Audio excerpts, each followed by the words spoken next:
سبحانك لا علم لنا إلا ما علمتنا إنك أنت العليم الحكيم رب اشرح لي صدري ويسر لي أمري واحلل عقدة من لساني يفقهوا قولي لا إله إلا الله لا إله إلا الله لا إله إلا الله لا إله إلا الله لا إله إلا الله لا إله إلا الله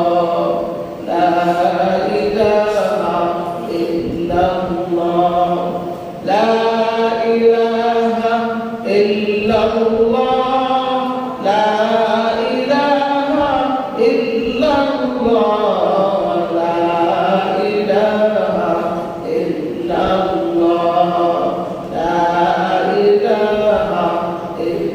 الله لا إله إلا الله لا إله إلا الله لا إله إلا الله لا إله إلا الله لا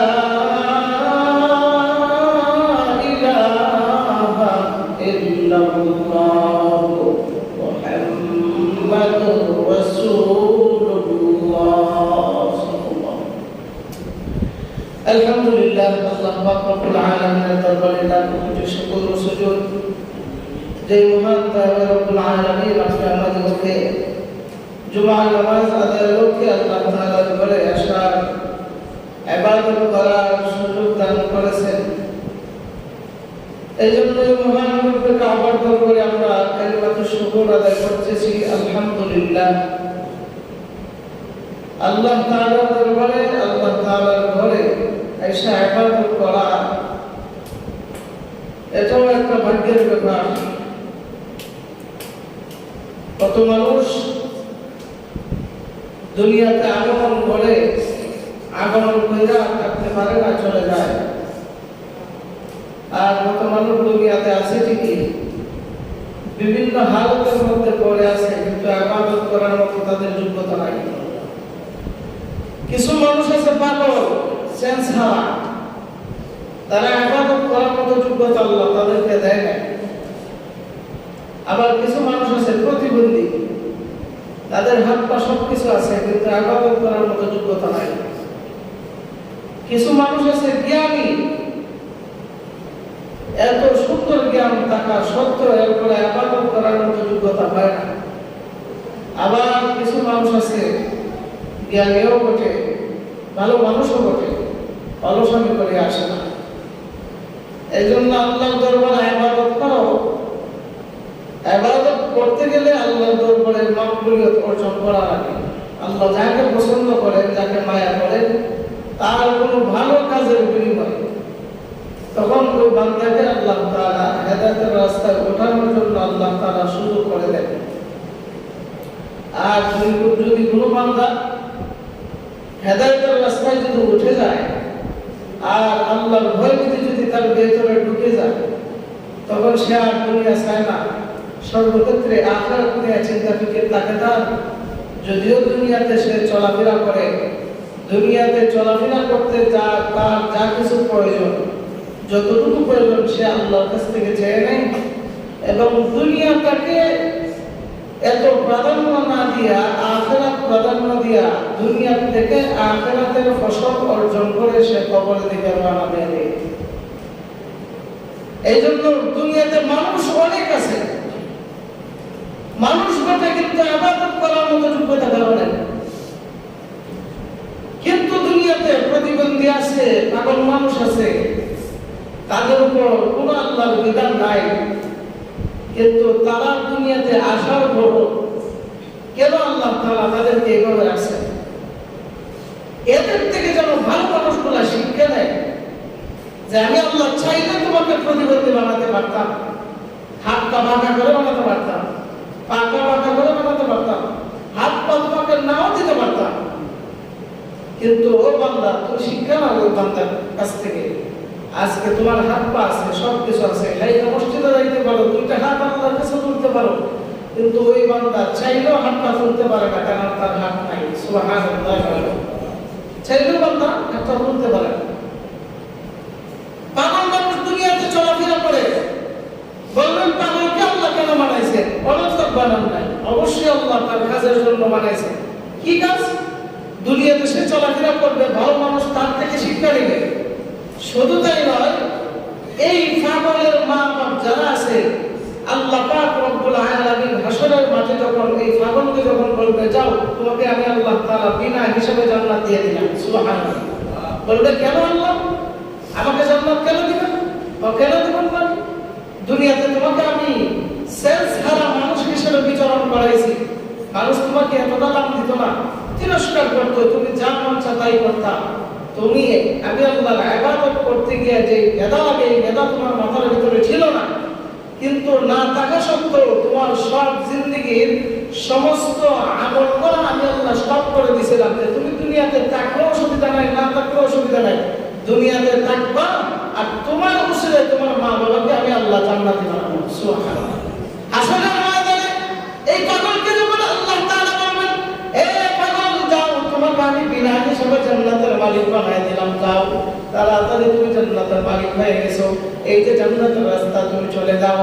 তখন ওই পাগল মানুষটা বলবে, আল্লাহ আমি না দুনিয়াতে পাগল ছিলাম, আমি না দুনিয়াতে প্রতিবন্ধী ছিলাম, আমার দ্বারা দুনিয়ার কোনো কাজ হয় নাই, কোনো কাজকর্ম করতে পারি নাই, এমন যোগ্যতা আমার নাই, কিন্তু আমাকে যারা এত লালন পালন করে আমার মৃত্যু পর্যন্ত সুন্দর করে আমার জীবনটাকে পরিচালনা করিয়া দিয়েছে, ওই মানুষগুলাকে আগে আমার সঙ্গে জান্নাতে যাও, আর না হয় জান্নাতের দিকে পা বাড়াবো না। সুবহানাল্লাহ। তাহলে দুনিয়াতে যদি কেউ প্রতিবন্ধীর মা বাবা থাকে, পাগলের মা বাবা থাকে, বলেন তো লাভ আছে না নাই? আছে। দুনিয়াতে হয়তো তার লাভ নাই, এই সন্তানটা দিয়ে কোনো কাজে আসে নাই, কিন্তু হাসরের ময়দানে এই সন্তানই আঙ্গুল ধরে ধরে আল্লাহ জান্নাতের দিকে নিয়ে আসবে। সুবহানাল্লাহ। আল্লাহ তাআলা বলবেন, ফেরেশতা এই বান্দা না হয় গুনাহ কাজ করেছে, কিন্তু যে তার সন্তানটাকে আমি আল্লাহ প্রতিবন্ধী বানাইছি, প্রতিবন্ধী বানার পরও চাইলে ইচ্ছা করলে পারত এই সন্তানকে গলা থেকে মেরে ফেলতে পারতো, কে পারতো না? কেউ কোনো কিছু বলতে পারতো? আর মানুষ যুক্তি দিত, ঠিক আছে এই সন্তানকে দিয়ে তুই কি করবি? তার হাত বাঁকা, পা বাঁকা, কথা বলতে পারে না, মুখ বাঁকা, এই সন্তানকে দিয়ে তুই কি করবি? একটা কর, ঠিক আছে মেরে ফেলছিস, কোনো অসুবিধা নাই, তার আপদ বিদায় হয়েছে, তুইও শান্তি পাইছ, তোরও সন্তান দুনিয়াতে শান্তি দুনিয়াতে ফিরে আসছে। এমন পরামর্শ আমাদেরকে এই সমাজের মধ্যে দিত কি দিত না? দিত কি দিত না? হ্যাঁ দিত। কিন্তু মা বাপ কেমন ধন দেখেন, সন্তানটা প্রতিবন্ধী হয়েছে, সন্তানটা পাগল হয়েছে, এরপরে তাকে মানে না, কারণ মায়া তার ভিতরে ফেলে দিছে কে? আমি এতদিন যাবত যদি আমার পেটের ভিতরে আমার সন্তানকে যদি আমি হেফাজতে রাখতে পারি, আমরা দুনিয়াতে আগমন করতে গিয়া তাকে এত লালন পালন করতে গিয়ে এত কষ্ট আমি কেন সহ্য করতে পারবো না? সুবহানাল্লাহ। আল্লাহ প্রদত্ত মায়া দিয়া দিছে, আল্লাহ তাদেরকে মেরে ফেললে তো কোনো অসুবিধা আছে না, মা চাইবে না, না আমি এতদিন পেটে রাখছি তো আমি কেন বলতে পারবো না? আমার জীবনের বিনিময়ে হলো আমার সন্তানটাকে আমি পালবো। সুবহানাল্লাহ। কথা বলতে পারে না, হাঁটতে পারে না, চলতে পারে না, অথচ দেখা যায় মা গোসল করায়, খাবার খাওয়ায়, কত সুন্দর সুন্দর বিছানার মধ্যে বসায় দেয়, ঘুম পাড়ায় দেয়। কি দরকারটা ছিল মা? এই সন্তানকে মেরে ফেললেও তো পারতো, কিন্তু মানে না, মায়া ঢেলে দিছে কে? আল্লাহ। ঠিক তদ্রুপভাবে আল্লাহ আমাদের প্রতি অনেক মায়া, অনেক মহব্বত।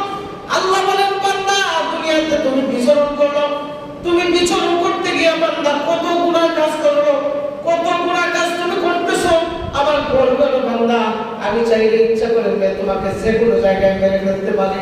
তুমি গুনাহ কাজ করতেছো, যে জায়গার মধ্যে, যে ঘরের মধ্যে দরজা লাগায় তুমি গুনাহ করতেছো, আমি চাইলে ওই জায়গার মধ্যে তোমাকে আমি মেরে ফেলতে পারতাম, কিন্তু না রে বান্দা না, দরজা বন্ধ, জানালা বন্ধ, আমি আল্লাহ রব্বুল আলামিন তোমার দরজা এবং জানালার ফাঁক দিয়ে আমি আল্লাহ কুদরতি অক্সিজেন দিয়ে আমি তোমাকে বাঁচায় রাখছি। সুবহানাল্লাহ। তোকে কুদরতি অক্সিজেন দিয়ে বাঁচায়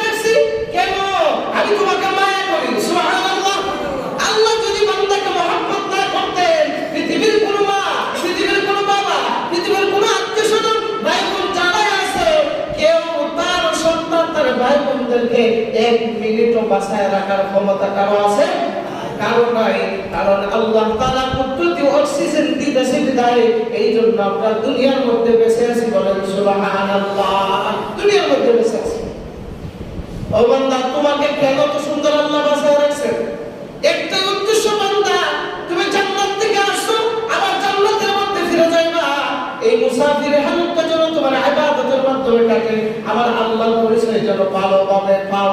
এই জন্য তোমাকে দুনিয়া থেকে বিচরণ করায় দেয়। ও বান্দা, এই দুনিয়ার মধ্যে তাকিয়া যদি আল্লাহর পরিচয় না নিয়ে, রাসূলের সুন্নাহ মতো জিন্দেগি না নিয়ে যদি কবরের মধ্যে যাও, কবর তোমার সঙ্গে ভালো ব্যবহার করবে না। বলেন নাউযুবিল্লাহ। কোন বান্দা যদি গুনাহ কাজ করে যায়, তাহলে কি গুনাহ কাজ করে গেলে কি কবর আমাদের সঙ্গে ভালো ব্যবহার করবে? ভালো ব্যবহার করবে? কথা বলেন না কেন? হেলেন চলো সামনে একদম সামনে না। মসজিদ হেলেন দেওয়া যাবে না, মসজিদে জমি ধরে চলে না। মসজিদে সবাই এক কাতার মুসল্লি, দলীয় যেন গরিব ঠিক এইরকম, আর হেলেন দেওয়া চলবে না। মসজিদে জমি দেখে যাই হোক, বলছিলাম যে আল্লাহ তাআলা দুনিয়ার মধ্যে আমাদেরকে পাঠাইছেন আল্লাহর গোলামি করার জন্য, কিন্তু আমরা গোলামি করি না। ওইখান থেকে আমরা সরে সরে থাকি। ওইদিকে আল্লাহর রাসূল আমাদেরকে মেসেজ দিতেছেন। আল্লাহর রাসূল বলেন, ও উম্মত, তুমি কি জানো তোমার জন্য আমি রাসূলের কি মায়া? সুবহানাল্লাহ। আল্লাহর রাসূল বলেন, জানো কি আমার মায়ার বহিঃপ্রকাশ কি? আল্লাহর রাসূল এক উদাহরণ দিয়ে বলেন। আল্লাহর রাসূল বলেন, ও উম্মত, তোমার সামনে যদি কোনো মানুষ একটা আগুন প্রজ্বলিত করে, একটা বড় লাঠি চুলার মধ্যে যদি আগুন প্রজ্বলিত করে, রাত্রেবেলা যখন আগুন ধরায় দেয়, আগুন দেখা সাইডে বাইরে যত আশপাশের গাছপালা, গাছ থেকে বলেন তো কীট পতঙ্গ পোকা আসে কি আসে না? জোরে বলেন, জোরে বলেন, জোরে বলেন। আসে কি আসে না? কেন আসে? আগুনে পড়ার জন্য আসে? আগুনে পড়ার জন্য আসে? আগুনে পড়ার জন্য আসে না। আগুন প্রজ্বলিত দেখিয়া পোকার বড় আনন্দ লাগে। আনন্দ দেখিয়া তখন দৌড়ে আসে, আইসা ওই ব্যক্তিরা আগুনের পাশে বসে আছে। আর পোকাটা যখন আগুন দেখে লাফ দিয়ে, আগুনে মনে হয় এটা খেলার জায়গা, লাফ দিয়ে পোকাটা আগুনের ভিতরে পড়ে যায়। বলেন সুবহানাল্লাহ। তখন ওই বান্দা পোকাগুলোকে আগুন থেকে আস্তে আস্তে সব বাঁচায় দেয়। সুবহানাল্লাহ। সব পোকাগুলো আস্তে আস্তে বাঁচায় দেয়। পোকাগুলো আবার জীবন ফিরে পায়। ঠিক তদ্রুপ ভাবে আমি রাসূল তোমাদেরকে হেদায়েতের বাণী দেখায় দিতেছি, কিন্তু তোমরা জাহান্নামের দিকে দৌড়াইতেছো। ও উম্মত, তোমাদেরকে আমি জাহান্নামের রাস্তা থেকে ধরে ধরে ধরে ধরে আমি রাসূল তোমাদেরকে জান্নাতের রাস্তা দেখাইছি। সুবহানাল্লাহ। আল্লাহ রাসূল আমাদের জন্য কেমন মায়া, আর আমরা রাসূলের জন্য কি করতেছি? কি করতেছি আমরা রাসূলের জন্য? এই জন্য আল্লাহ রাসূল বলেন, তোমার জন্য যদি আমি রাসূলের এত মায়া থাকে, তাহলে আমার জন্য তোমার কেন মায়া থাকবে না? কারণ হাসরের ময়দানে আল্লাহ রাসূল পাগল পারা হয়ে যাবে, দৌড়ে শুধু দৌড়ের উপর থাকবেন। না জানি আমার কোন উম্মতটা জাহান্নামের ভিতরে চলে যায়। আমার উম্মত যদি জাহান্নামের আগুনে জ্বলে, আমি রাসূল কখনো বরদাস্ত করতে পারবো না। বলেন সুবহানাল্লাহ। এই জন্য আমরা আল্লাহ রাসূলের খাঁটি আশিক হওয়া, আল্লাহ তাআলার খাঁটি বান্দা হওয়ার দরকার আছে না নাই? দরকার আছে না নাই? আমাদের জীবনের পরিবর্তন হওয়ার দরকার আছে না নাই? আসে, কিন্তু আমরা সিজন মাফিক আর কি বলে নিয়ম মাফিক আমরা আমাদের জীবন পরিবর্তন করি। যখন আস্তে আস্তে বড় হই, দাড়ি উঠে না, তখন নামাজ পড়ি না। কিছু দাড়ি উঠুক না, মুরব্বিটা দেখা যাচ্ছে, এরপর নামাজ পড়বো না। যখন দাড়ি উঠে যায়, তখন তাকে খামায় ফেলাইতে সব। যখন দাড়ি শেষ পার্থক্যের হাতে যখন যায়, তখন মানুষের রাস্তাঘাটে বাইরে সমন দিব, তখন দাড়িটা রাখে যাই রাখতে এরপর আয় না, কি করবো? এরপর আয় না, ওদের সাথে করতে করতে এরপরে যখন কোনো বেমার বুঝে যায় না, তখন তার উপায় নাই, তখন আমি বসে থাকি। এবার অলস মানুষ আছে না নাই? মিশা কথা হয়েছি, আর মিশা কথা হয়ে কি করে বুঝি না। এই হলো আমাদের অলসের জিন্দেগি। অথচ আল্লাহ রাসূল বলেন, তোমার জীবন তুমি পালে ভর করতে গেলে তোমার মৃত্যু পর্যন্ত যতটুকু জিন্দেগি কাটাইছো, প্রত্যেকটা জিন্দেগির প্রত্যেকটা সেকেন্ডের হিসাব আল্লাহর দরবারে দেওয়া। সুবহানাল্লাহ। ওই দিন কি জবাব দেব? এই জন্য আল্লাহ রাসূল বলেন, হায়াত থাকতে তোমরা তওবা করো। হায়াত থাকতে যদি তওবা করো, সময় থাকতে যদি তওবা করো, তওবা করলে অবশ্যই আল্লাহ কবুল করবেন। আর যদি মুমূর্ষু অবস্থায় পড়িয়া যদি আল্লাহ আল্লাহর কাছে যদি কোটি কোটি বার তওবা করো, একটা সেকেন্ডের জন্য আল্লাহ তওবা কবুল করবে না, বলেন আলহামদুলিল্লাহ। এই জন্য আগে আগে তওবা করো, তওবা করার সময় দেরি করিও না। আমাদের বাবা আদম আলাইহিস সালাতু ওয়াস সালাম, আদম আলাইহিস সালাতু ওয়াস সালামকে দিয়া আল্লাহ তাআলা ভুল করেছেন না? ভুল করেছেন না? আল্লাহ তাআলা বলেন, হে আদম, তুমি তোমার স্ত্রী হাওয়াকে নিয়ে জান্নাতের ভিতরে ঢুকো, জান্নাতের ভিতরে ঢুকো, কোনো সমস্যা নাই। তবে তোমাকে একটা মেসেজ দিয়া যাইতেছি, ওয়ালা তাকরাবা হাযিহিশ শাজারা ফাতাকুনা মিনাল যালিমিন। এই যে একটা জান্নাত, এই যে একটা গাছ দেখতেছো, এই গাছের পাশে যাইও না। যদি যাও তাহলে তুমি গুনাহগার বান্দা হিসেবে, অত্যাচারী বান্দা হিসেবে, সীমা লঙ্ঘনকারী হিসেবে আমি আল্লাহর দরবারে গণ্য হব। তোমার কাছে এসে শয়তান কুমন্ত্রণা কুপ্রস্তাব দিবে, এটা তুমি মানিও না। এরপরও আদম আলাইহিস সালাতু ওয়াস সালাম, আম্মা হাওয়া আলাইহিস সালাতু ওয়াস সালামের বড় সময় পড়িয়া শয়তান আয়েশা তাকে কুমন্ত্রণা কুপ্রস্তাব দিয়েছে। দেওয়ার কারণে জান্নাত থেকে বের হয়ে গাছের মধ্যে গিয়ে গাছের ফল খাইছে। খাওয়ার কারণে সাথে সাথে জান্নাতের পোশাকগুলো উড়িয়া উড়িয়া জান্নাতের ভিতরে চলে গেছে। সুবহানাল্লাহ, চলে গেছে।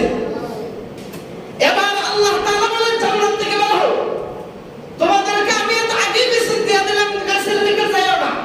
এরপরে কেন বললা? আল্লাহ তাআলা বলেন জান্নাত থেকে বের হয়ে যাও। আল্লাহ তাআলা যখন রাগান্বিত হয়ে গেছেন, আম্মা জান হাওয়া আলাইহিস সালাতু ওয়াস সালাম, আদম আলাইহিস সালাতু ওয়াস সালাম জান্নাত থেকে বের হইয়া ওনারা বড় এক বড় পাহাড়ের মধ্যে গিয়া, অনেক লম্বা ঘটনা, ওইখানে গিয়া আল্লাহর দরবার কান্নাকাটি করতে করতে একদিন নয়, দুই দিন নয়, 350 বছর কান্নার পরে আল্লাহ পাক রব্বুল আলামিন আদম আলাইহিস সালাতু ওয়াস সালামের দোয়া কবুল করেছেন। সুবহানাল্লাহ। কয় বছর? কয় বছর? 350 বছর। এতভাবে কান্নার পরে এরপরে আল্লাহ কবুল করেছে। আল্লাহ আর আখিরি নম্বর উম্মতকে আল্লাহ তাআলা বলেন 350 বছর দরকার নাই, খাস দিলে যে মিনিটের ভিতরে তওবা করে বান্দা আমি মাফ করে দেব। সুবহানাল্লাহ। এত সময় লাগবে না। যা মসজিদের ভিতরে গিয়া যায় নামাজের মুসল্লা বিছাইয়া খাস দিলে আমি আল্লাহর ভয় ভীতি নিয়ে তুই তওবা কর, দেখবে আমি আল্লাহ মাফ করে দেব। সুবহানাল্লাহ। আদম আলাইহিস সালাতু ওয়াস সালামকে আল্লাহ তাআলা এমনি মাফ করেন নাই। আদম আলাইহিস সালাতু ওয়াস সালামকে আল্লাহ তাআলা 5 শর্তে মাফ করেছেন। কয় শর্তে জোরে বলেন? এই 5টা গুণ তার ভিতরে আসার পরে এরপরে আল্লাহ পাক রব্বুল আলামিন হযরত আদম আলাইহিস সালাতু ওয়াস সালামকে maaf করেছেন। এক নম্বর গুণ হলো আদম আলাইহিস সালাতু ওয়াস সালাম আল্লাহর কাছে স্বীয় অন্যায় আল্লাহর কাছে স্বীকার করেছেন। সুবহানাল্লাহ। রব্বানা যালামনা আনফুসানা ওয়া ইল্লাম তাগফির লানা ওয়া তারহামনা লানাকুনান্না মিনাল খাসিরিন। আল্লাহর কাছে বলতেছে, আল্লাহ আমি আমার নফসের উপর জুলুম করেছি, আমি আমার নিজের উপর জুলুম করেছি, আমি নিজের দোষ স্বীকার করতেছি রে মাওলা, তুমি আমাকে maaf করে দাও, আমি গুনাহ কাজ করেছি। আল্লাহর কাছে যখন এই শর্ত দিয়ে যখন maaf চাইছে, আল্লাহ তাআলা maaf করলেন। 2 নম্বর শর্ত হলো আল্লাহ তাআলার কাছে স্বীয় অপরাধের কারণে আল্লাহর কাছে অনুতপ্ত হয়েছে। সুবহানাল্লাহ। আর আমরা যদি কেউ ভুল করি, কেউ যদি ভুল ধরে দেয়, অনুতপ্ত তো হই না, উল্টা আরো এর উপরে লাইগা এর মাথা আছে না নাই? হ্যাঁ, হয় এ ভাই এটা তো ভালো কাজ না, ভালো স্লোগান দেয়, ভালো কথা হয়, এগুলো হইল না, এগুলো ভালো না, তুমি ফোন দিতে বলো, তুমি আগে দাও, তোমার করে তো দিও। অথচ আদম আলাইহিস সালাতু ওয়াস সালাম আমাদেরকে শিক্ষা দিতেছেন, তুমি ভুল করেছো, অনুতপ্ত হও, নিজেকে সারেন্ডার করো, নিজেকে বিনয় ভাব প্রকাশ করো। এই বিনয় ভাবটা আমার আল্লাহ বড় পছন্দ করেন। সুবহানাল্লাহ। নম্বর 3, যখনই আল্লাহ তাআলা বললেন সঙ্গে সঙ্গে জান্নাত থেকে বের হয়ে যাও, তখন আদম আলাইহিস সালাতু ওয়াস সালাম আর দেরি করলেন না, সঙ্গে সঙ্গে আল্লাহর কাছে তওবা করা শুরু করে দিয়েছে। সুবহানাল্লাহ। এই গুণটা থাকার কারণে আল্লাহ আদম আলাইহিস সালাতু ওয়াস সালামকে maaf করেছেন। 4 নম্বর হলো নফস এবং প্রবৃত্তি এর স্বীকৃতি থেকে নফসকে কি বলেছেন? দূরীভূত করেছেন, নফসকে দোষারোপ করেছেন। তোর আমলের কারণে, এই নফস তোর কথা শোনার কারণে আল্লাহ আমাকে জান্নাত থেকে বের করেছে। তোর কথা যদি না শুনতাম, হে নফস, তোর কথা যদি না শুনতাম, তাহলে আজকে আমি জান্নাত থেকে বের হতে পারি না। 5 নম্বর হলো আল্লাহর রহমত এবং দয়া সম্পর্কে নিরাশ কখনো আদম আলাইহিস সালাতু ওয়াস সালাম হন নাই। সুবহানাল্লাহ। আল্লাহ কাছে কি হয় নাই? নিরাশ করেন নাই, নিরাশ হন নাই যে আমি ভুল করছি, তওবা করতেছি, আমার বিশ্বাস আল্লাহ আমাকে maaf মাফ করবেন। সুবহানাল্লাহ বলবেন না? আমরা যারা গুনাহ করছি যখন আল্লাহর কাছে হাত তুলবো তখন ওই রকম ভাবে খাস দিলে আল্লাহর কাছে বলবেন, আল্লাহ আমি জানি তুমি আমাকে মাফ করবা, কেন না আর তুমি যদি আমাকে মাফ না করতা তো এত মায়া করে দুনিয়াতে বাঁচায় রাখছো কেন? সুবহানাল্লাহ। আল্লাহ মাফ না করে যাইবো বই আল্লাহর কাছে একটা কথা বলি তো শুই বলেন না কেন? খুশি খুশি থাকতে হবে, ওই রকম ভাবে ইতমিনান থাকতে হবে, তাই কি আল্লাহর কাছে চাইতে হবে।